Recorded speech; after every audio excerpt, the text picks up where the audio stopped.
Guitar job. Theme song.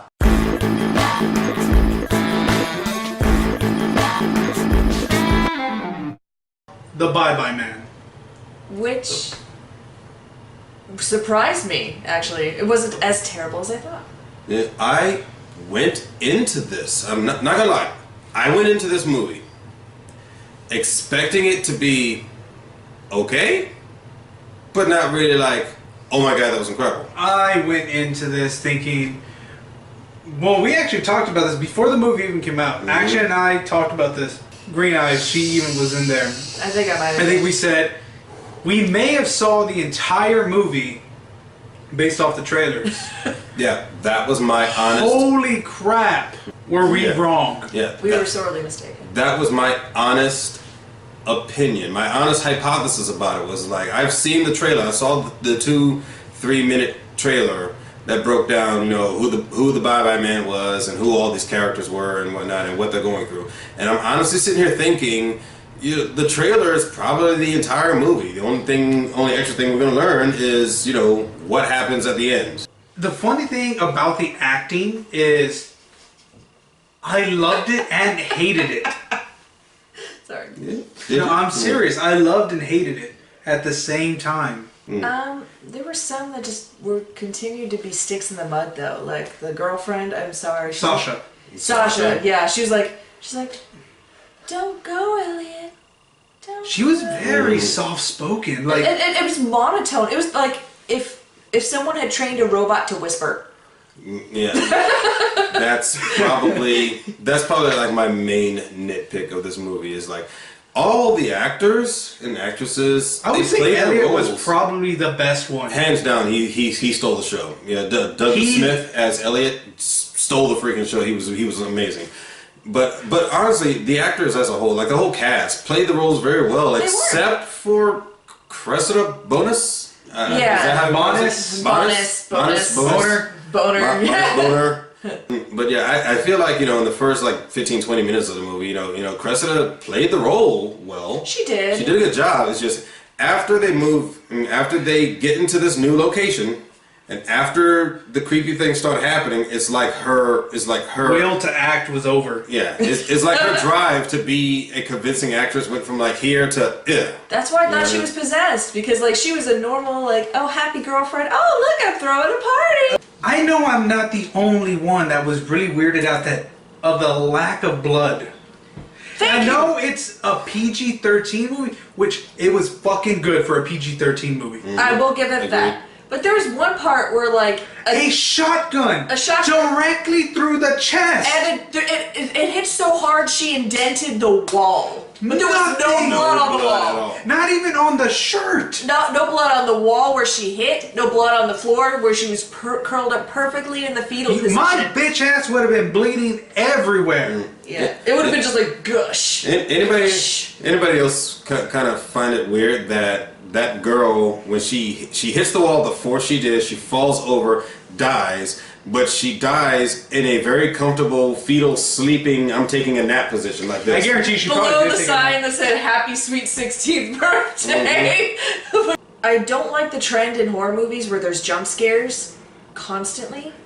It pisses me off. There wasn't a lot of them, and the things that I think you laughed at me because I got scared twice. I giggled at you. I was raised on horror movies, so I'm kind of immune to that shit. I was raised on horror movies also, but I do have somewhat of a chicken heart, so it's kind of like a rush for me to watch a horror movie. But there's a couple times I was had like, oh. 1.5 hours of sleep. Yeah. They saw that was their own fault, though. Whoa. He's military, so he can actually function on that. Me, I'm not so much anymore. I'm not that young anymore. I'm 27, so I'm younger than both of them. But yeah. But let me just say this. There was a character. Well, I should really say an actor, because you don't really get her name, at least not consistently. They don't say her name at all. I don't think so. It was like you gotta look at the credits to like. They really get her name. They do one time at the end. Oh, and that was like just like. Oh, that was quick. the very end, like very end. You have to catch it. But there is an actress in this movie who I gotta say, I personally haven't seen much of her stuff, but I do remember seeing her in probably her most popular role, which is as Trinity in the Matrix trilogy. She's back. She's back for this movie. Carrie-Anne Moss. That woman has not aged a day. She's still freaking hot. She looks I'm exactly. thinking the Matrix is real. She looks exactly the same as she did in the Matrix, and that was 15 years ago. Put skin tight leather on her. She looks the same. I thought you were going to say a reference about her face being skin tight. No, she looks the same. Like, just put the leather Trinity outfit on. One thing this movie was very good at with its jump scares, it did the jump scares, the majority of them, it did them very smart. In terms of, a lot of these movies, like say Paranormal Activity, you can tell when something's about to happen. Maybe the first one you couldn't. Maybe not the first one. Or they just like toss it at your face, like, here, take a jump scare. Yeah. So it's like you could, it's like in those movies you could see it coming, because it's like okay, I'm gonna follow the sound of my little sister who's trapped downstairs in this basement here. I'm gonna go see what's going on, and you're like, oh great, here comes the jump scare. You're like, he's gonna walk through there, and someone's gonna jump out at him. Yep, called it. Yeah. And then it does that thing where it makes you think like you're watching this scene that's starting to build up into something. And I am talking about the ending here, but I'm not going to spoil it. Holy crap, that ending was getting built up. Yeah, it starts building into something. Like one or two elements gets put into place, and you're starting to think, oh, damn it, this person's fucked. Then it says, nope, just kidding, next scene. Literally. And it does that like 3 or 4 times. Or they're like, oh, this person's fucked, and then it's somebody else who's fucked. Literally, the ending that we're talking about, because there's the got you ending, and then there's the actual ending, and the actual ending is it's just as fucked. It is just. But the got you ending literally was pulling on my heart. I was like, I couldn't breathe for a good moment because I was like, no, my heart was hurting for. I was like, please don't do that. Don't believe any, you can believe you can rate this however you want. Don't believe Rotten Tomatoes. Don't believe IMDb. Don't even believe the magazines. Believe people who actually go and see these movies on their own dime, that don't get sponsored or anything like that. Believe your friends, if anything. Yeah, ask your friends. This movie was better than I expected. It was a PG-13. At first I thought it was a rated R when I first started seeing trailers for this. Because remember, at the time it had no rating. That's true. Yeah. I thought it was going to be rated R. So when the fact that there was no blood on there, and this did determine what I was thinking about it, and it still didn't stop me from what I'm going to give my rating on it. It was a great movie. It blew my expectations. I thought this was going to be a cheesy fucking movie. I thought I was going to be laughing. And at the worst part, I thought it was going to put me to sleep. I want everybody to go see this movie. This is a full price for me. Like bam. Just like, this was not, you know what? It's not even a full, go see it. This is a nerdgasm. Oh, wow. This is legit. Nerdgasm, folks. For me, this is a nerdgasm for horror fans, for suspense fans. And I look at this movie and I thought the same thing. It's like, I've seen the trailers. I've already pretty much learned what the movie was about, who this character is. So I'm going into it thinking, I'm a horror fan. Horror is one of my favorite movie genres. I want to see this just as a horror fan.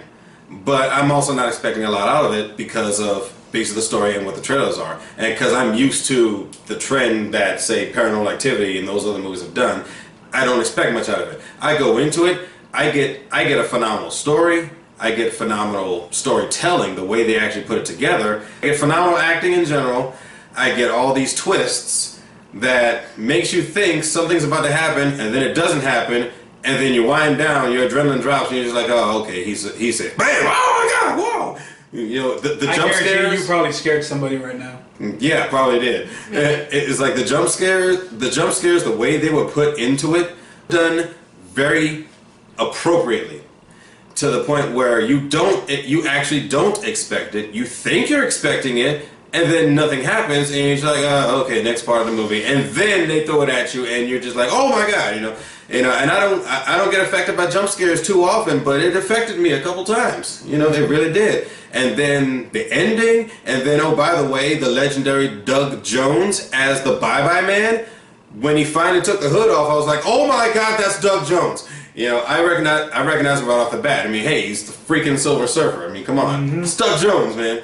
And so like everything about it, you know, I just loved it. You know, I hated the fact that this is opening weekend for it, but it's only got one screen in the movie theater and like 5 showtimes because it's like drastically underrated, like instantly before it even gets released. But this really is an incredible movie. And if you are a horror movie fan and you really appreciate good character chemistry, good character development, good storytelling, and scares done the right way and not the cheesy way and not the predictable way, then hands down, Nerdgasm. It really is. I highly recommend this. This is an incredible freaking film. I honestly didn't. I'm gonna be the outcast on this one. It's not that I didn't enjoy the movie. Like I said, it's much better than I thought it would be. I don't think it's quite Nerdgasm level for me. I don't need blood or horror or blood or gore in my horror to make it like satisfactory. I like a lot of suspenseful movies, ones that don't really show much of anything at all. I like thinking, which is why I loved this movie. I won't go full level Nerdgasm with it, but I definitely. Would you say it's tipping towards it, but not fully going onto it? I would just say if the acting was better for you. I would say probably just like see it full price and go from there, because it's a good movie and it's a fun one, especially to take your friends who are easily freaked out to. It's like the new Freddy. I'm not saying this is gonna replace Freddy. No, but this is nothing can replace Freddy. I'm sorry. But this is a great contendership because he never talks. That is another thing that I love. He never says a word. Doesn't even, like, I was even expecting a cheesiness of him going like, bye bye man. Just like, if that would have happened, I would have walked out of the theater. I could see her just like, I'm done. I'm done. I'm done. I'll be outside.